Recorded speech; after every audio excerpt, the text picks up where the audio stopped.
Student, next topic is Newton's law of gravitation. Newton's law of gravitation. ठीक है। सो Newton law of gravitation ਕੀ ਹੈਗਾ ਕਿ ਆਪਣੇ universe ਦੇ ਵਿੱਚ ਜਿੰਨੇ ਵੀ ਆਬਜੈਕਟ ਹੈਗੇ ਆ ਉਹ ਸਾਰੇ ਇੱਕ ਦੂਜੇ ਨੂੰ ਕੀ ਕਰਦੇ ਨੇ, ਅਟਰੈਕਟ ਕਰਦੇ ਆ। ਠੀਕ ਆ। So gravitation is the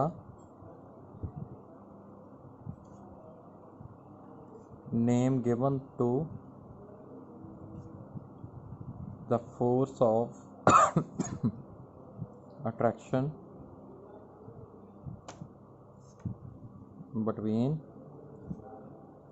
any two bodies of the universe.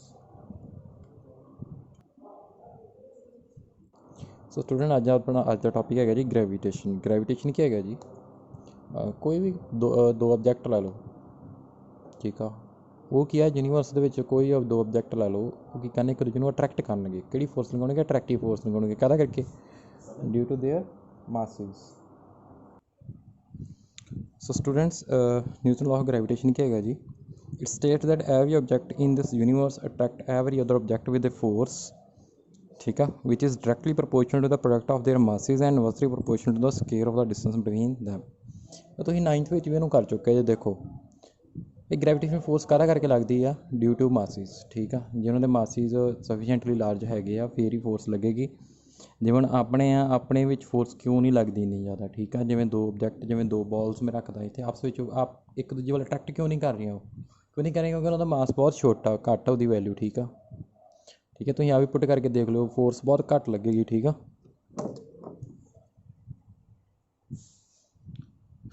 ठीक है बेटा। सो स्टूडेंट्स,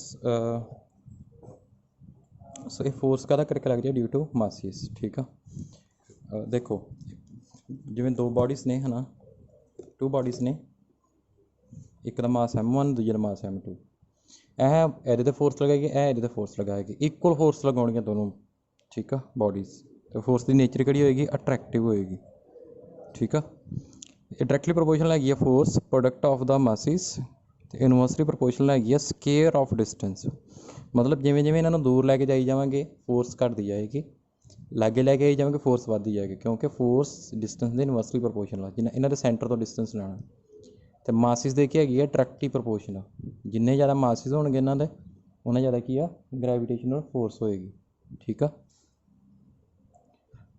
हुण प्रोपोर्शनलिटी साइन हटा दो, क्या आ जाएगा, कैपिटल जी कॉन्सटेंट आ जाएगा। ठीक है, इन कैपिटल जी नूं की कहने आपां, यूनीवर्सल ग्रेविटेशनल कॉन्सटेंट। इसकी वैल्यू फिक्स होंदी है, कितनी होंदी है, 6.67 × 10⁻11। हुण इहदे यूनिट किवें फाइंड करने हैं, बाकी सारी क्वांटिटीज़ इधर ला जाओ। कितना आ जाएगा, न्यूटन मीटर स्केयर। आज जो नीचे लाओगे की हो जाएगा, किलोग्राम किलोग्राम, क्या आ जाएगा, न्यूटन मीटर स्केयर पर किलोग्राम स्केयर। ठीक है, इन्नी वैल्यू है कि ये तुम 9th में भी कर चुके हैं। ठीक है,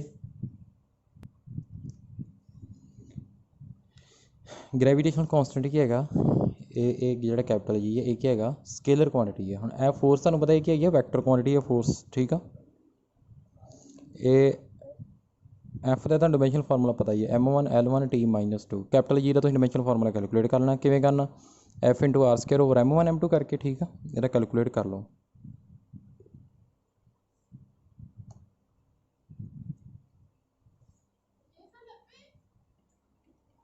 ठीक है स्टूडेंट्स, सो डिमेंशनल फार्मूला कैलकुलेट कर लेना। से मैं एक क्वेश्चन करवाना, sphere of mass 40 gram is attracted by second sphere of mass 15 kg when their centers are 20 cm apart with a force 0.1 milligram weight. Okay, calculate the value of gravitational constant। और देखो milligram wait की है, जो तुम इनू देखो पहले इनू किलोग्राम वेट के कन्वर्ट करो, एंड 1 किलोग्राम वेट कि होंदा जी 9.8 न्यूटन। ठीक है, 0.1 मिली मतलब 10⁻³ ग्राम। हुण इनू किलोग्राम च करने फिर 10⁻³ ना मल्टीप्लाई करांगे, कितना है 10⁻6 किलोग्राम वेट। 1 किलोग्राम वेट कि होंदा 9.8 न्यूटन दे। सो न्यूटन च कन्वर्ट कर लिए, उन्होंने 9.8 का कर दो मल्टीप्लाई। ठीक है, ग्रेविटेशन कांस्टेंट की वैल्यू कैलकुलेट करनी जी, फार्मूला लगाओ, capital G is equal to F into R square over M1 M2 लगाता है, इन्नी कैपिटल जी की वैल्यू आ गई।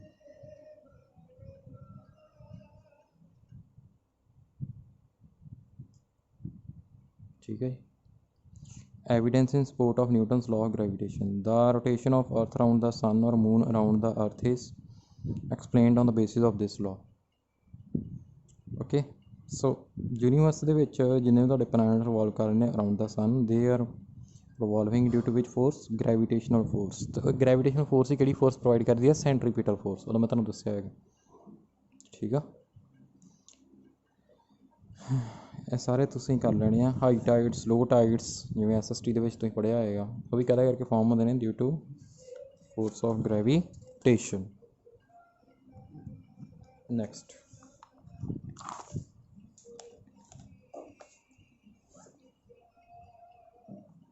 important characteristics of gravitational force.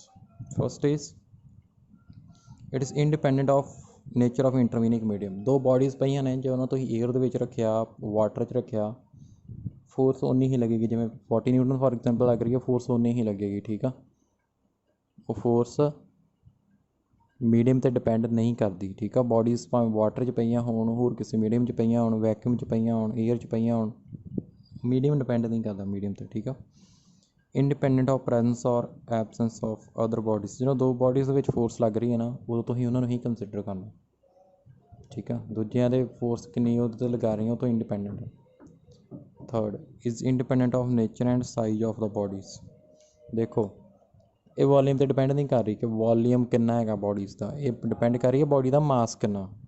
ठीक आ, so independent of nature, body किहो जी आ, ये सानू कोई मतलब नहीं, सानू कि मतलब आ मास ना मतलब है। तुम फार्मूला देखो, and till their masses remain the same and the distance between the centre is fixed. ठीक है, एक डिस्टेंस से डिपेंड करते हैं, एक मासिस ते।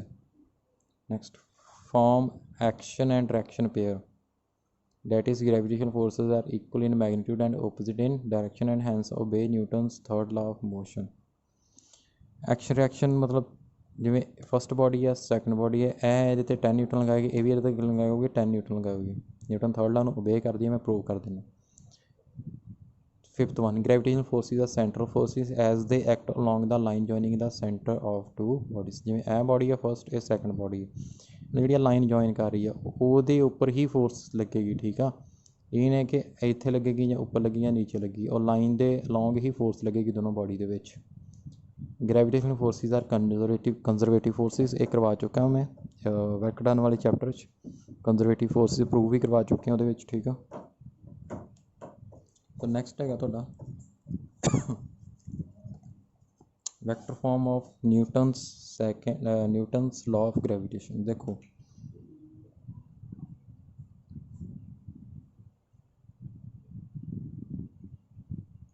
जिमें सब तो पहला देखिए ही ए बॉडीज ने तुहाडी ए बॉडी, बी बॉडी। ठीक आ,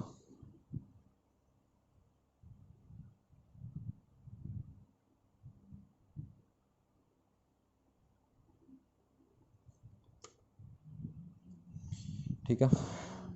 F12 की है gravitational force exerted on body A by body B. मतलब F12 की है तुहाडी कि बॉडी ए आड़ी फस्ट बॉडी ये उपर ए बॉडी कितनी फोर्स लगा रही है, ये बॉडी ए उपर किधर नूं फोर्स लगाएगी, इनू ए खिंचेगी ना, इनू इधर नूं लगाएगी। आवे आ गए ना F12 वैक्टर। सो डायरैक्शन किधर होगी? R12 cap. Unit vector direction दसदा ना, जिवें आई जे की कैप किया है ना, R कैप 1 तो 2 इधर डायरैक्शन हैगी फोर्स की। कर लीए आपां F12 vector is equal to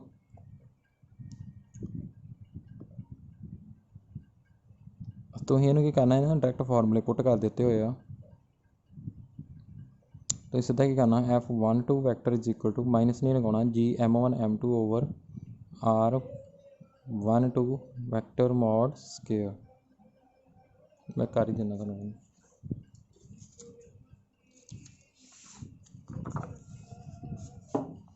F12 vector कितना आएगा? Capital GM1 M2 over R12 vector mod square R12 cap, ठीक है।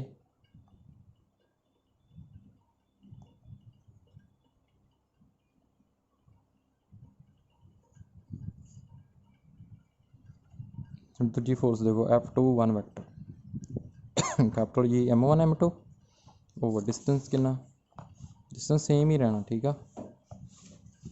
R21 वैक्टर मॉड स्केयर,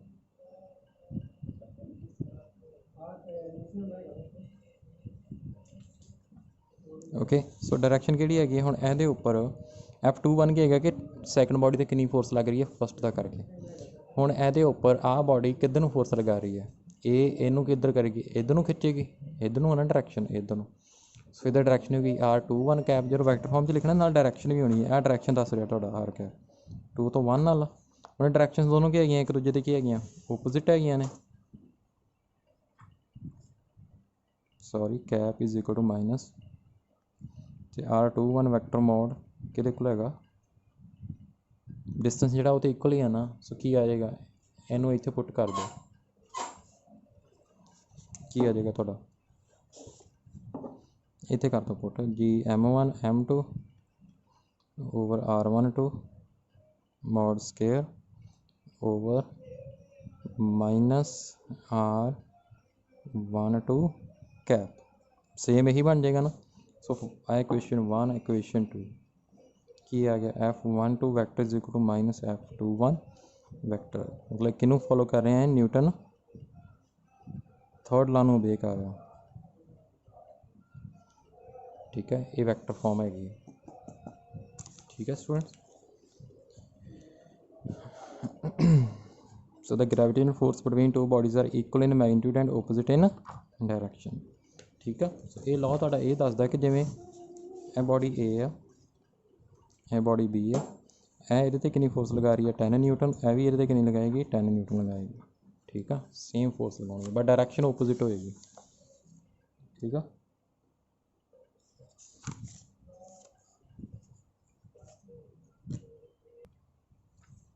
तो स्टूडेंट नैक्सट है जी principle of superposition of gravitation.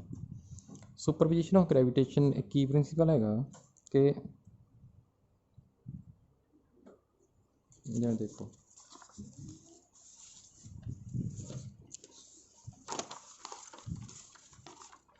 For example तुहाडी यह बॉडी हैगी है,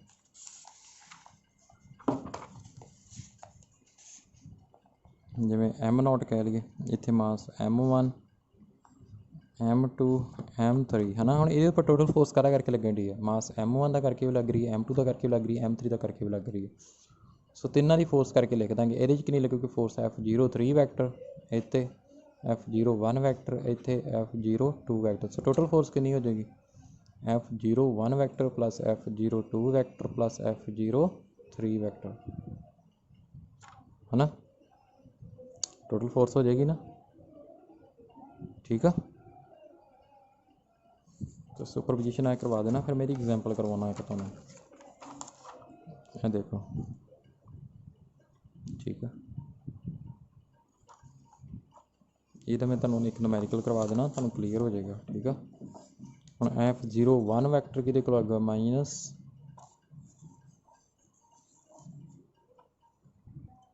ठीक है। हुण देखो M0 आ, ये M2 M1 MN है ना मास। हुण इहदे टोटल फोर्स है M0 ते कौन कौन फोर्स लगा रहा है, M1 भी लगा रहा है, M2 भी लगा रहा है, M3 लगा रहा है। तो मैं फोर्स फाइंड करनी कि नहीं लग रही टोटल। सो ये फोर्स किहदा करके हो जाएगी, एक इहदा करके हो जाएगी फोर्स लगेगी, एक इहदा करके, एक इहदा करके। वैक्टर फॉर्म च लिख देंगे, वैक्टर फॉर्म च लिखेंगे सारे की हो जाएंगे प्लस हो जाएंगे, है ना। देखो वैक्टर फॉर्म सीधे प्लस नहीं करने, ये तुहानूं पता ना रिजल्टेंट वाला फॉर्मूला लगाईदा आपां, मैं नूमैरिकल करावांगा तुहानूं क्लीयर हो जाएगा जी। M0 M1 over R square, R कितना R01 है ना, वह स्केयर 0 तो 1 आ। हुण इहदे फोर्स किधर नूं लगाएगा, इधर नूं लगा के खिंचूगा ना, इन्हूं अट्रैक्ट करूगा, इधर नूं लगाएगा ना, इहदे उपर फोर्स कितना आ गया R01 कैप, 0 तो इधरों इधर लग रही, ठीक है डायरैक्शन। इस तरह F02 वैक्टर जी M0 M2 over R02 vector mod square into direction है ना, जो वैक्टर फॉर्म च लिखना फिर आना ही होना, डायरैक्शन आनी होनी है हर बारी, ठीक है। जो वैक्टर फॉर्म च लिखते, जो वैक्टर फॉर्म च नहीं है फिर डायरैक्शन ही लिखने की लोड़, जो मैग्नीट्यूड लिखना एम एन का, ठीक है। सो टोटल फोर्स जो फार्मूला खाया ही वो पुट करता F01 vector plus F02 vector plus F0n vector की वैल्यू ये तुहाडा जी, ठीक है। इस नाल दी मैं एक एग्जाम्पल करवाना तुहानूं, जिवें देखो ਇਹ ट्राइंगल इक्विलेटर ट्राइंगल है, इत्थे मास है M1, इत्थे M2, इत्थे M3, इक्विलेटर ट्राइंगल है।